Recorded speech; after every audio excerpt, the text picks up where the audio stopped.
what up? Spill well, yeah. Call my strap, Bubba Gump, scissor fry, saute, grill ya up. Every bullet in the magazine got a name, Charlene. Asian fully auto, make you sing. Sasha, German, red beam, Russian shorty, AK, automatic when she screams. All black, M3 on the scene. 45 cosmetic, make you freeze. New gang, how I kick a beat.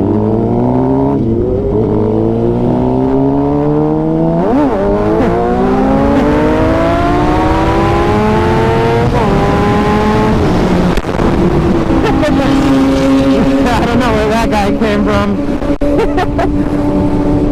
I could tell he wanted it. What's up, internet? Brian Spillwell here with another episode. Headed up to Big Bear on the big bikes. Got the Gsxr out. It's 750 and I'm celebrating 3 years on this bad boy actually. And like it or not, all you shit talkers out there, I haven't had one fucking problem. I haven't even changed the battery on this bitch. So in your guys' faces already. Oh, your rectifier's gonna go, your starter's gonna go, your stator, blah blah blah, this and that. Your bike's gonna explode. Well, it hasn't. Get over it. And you know what? Out of all the bikes I've owned, this is like definitely one of the ones I like the most.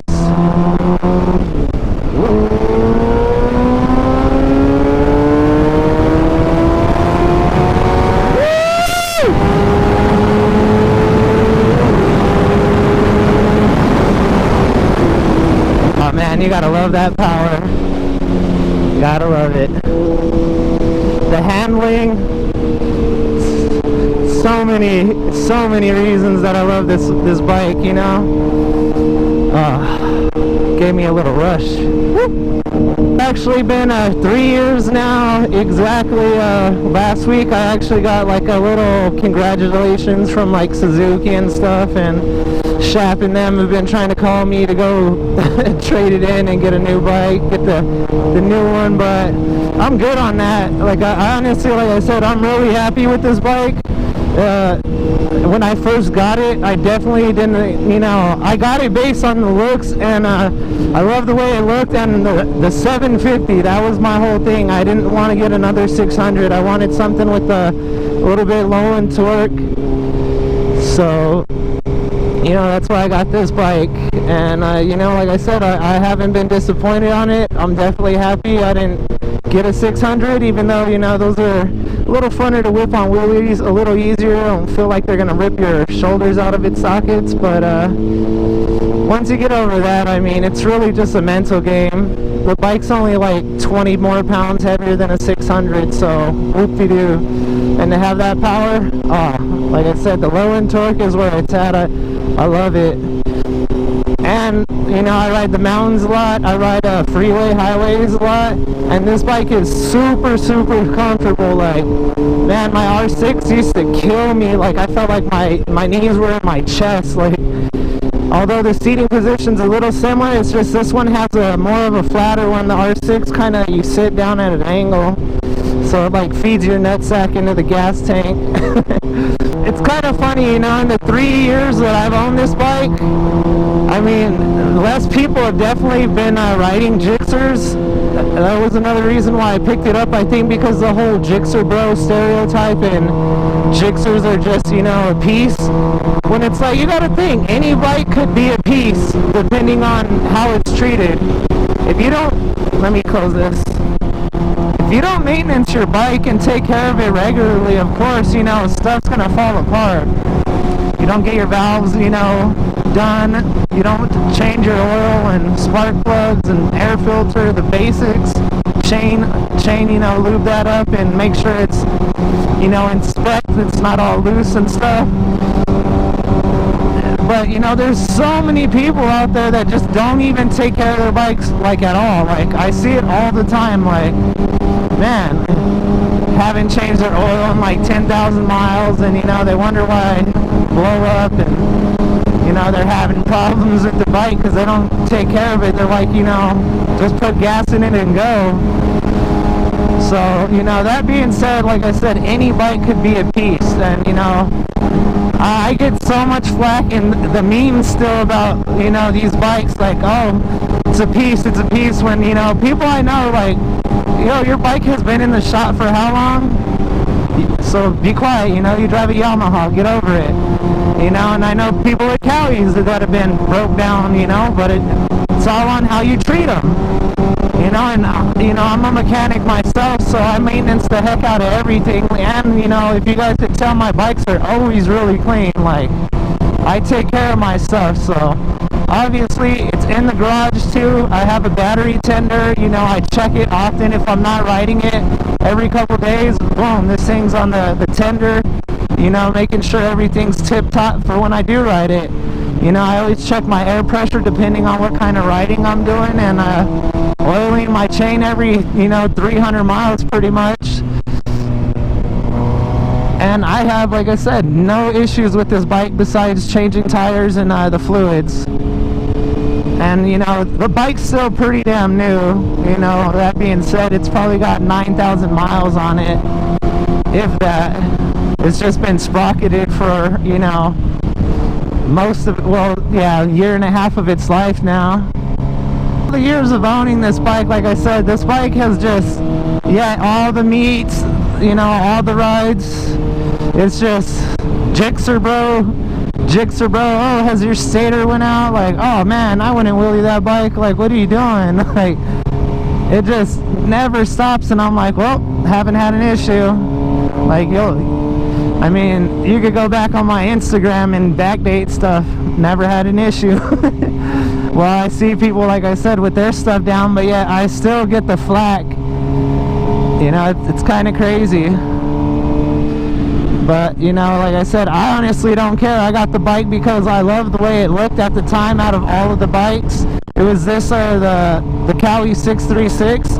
But I was like, why am I going to pay more for the 636 when I got this on the Suzuki promotional deal for like $899 with the, or $999 with the 0% financing. I got the Suzuki deal, so, you know, out the door it was like 11 grand with everything, you know. Probably right under 12, so I was, you know, I wasn't gonna go pay, I think it was a $13.99 for the Cowie. So, you know, like I said, I hopped on this, and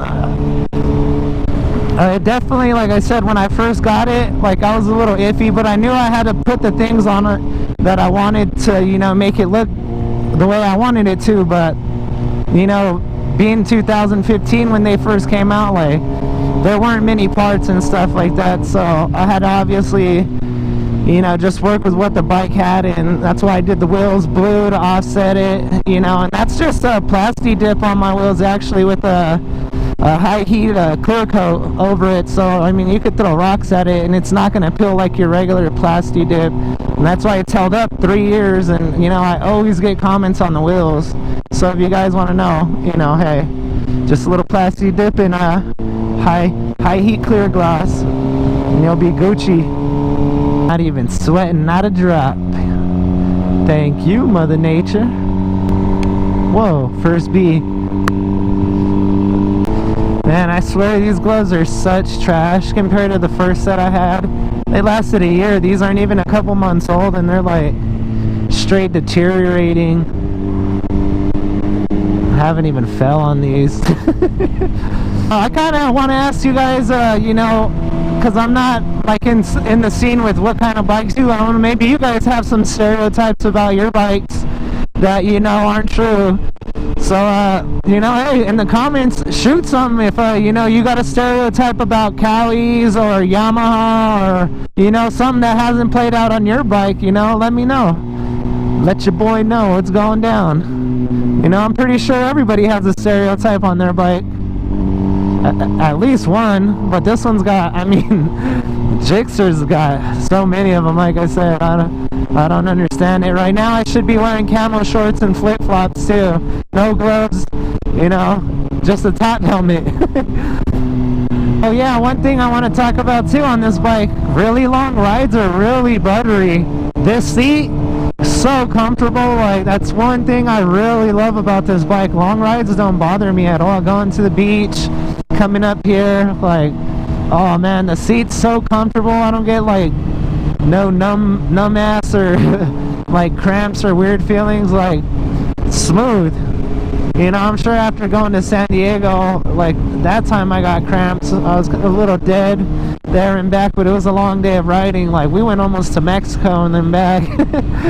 That was the only time, but I mean, that's an extremely long ride, and you know, from here in San Bernardino, but still, I was comfortable, you know, 95% of the day. It was just the last, you know, 5% on the way home where I was just like, oh man, whoo, tired. Butt cheeks were dying and my wrists were too, because more of this one, because the clutch grab is so tight on here. You trying to eat, Jason? Eat? Yeah? Okay. The sad part, it's all empty. This used to be full of water. Nice and windy. Ooh.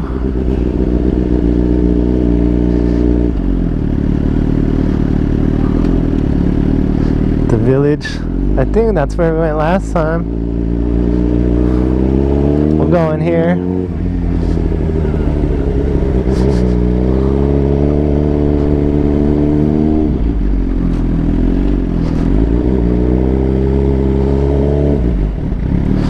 These weren't.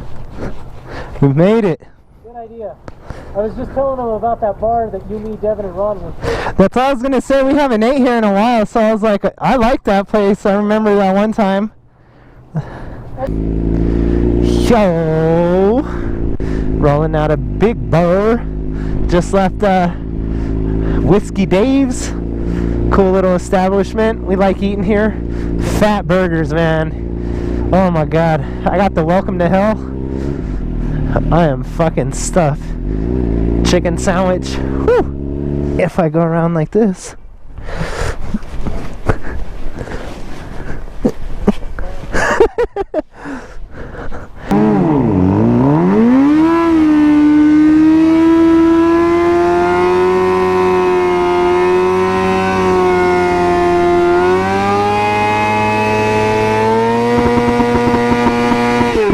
M3 on the scene, 45 cosmetic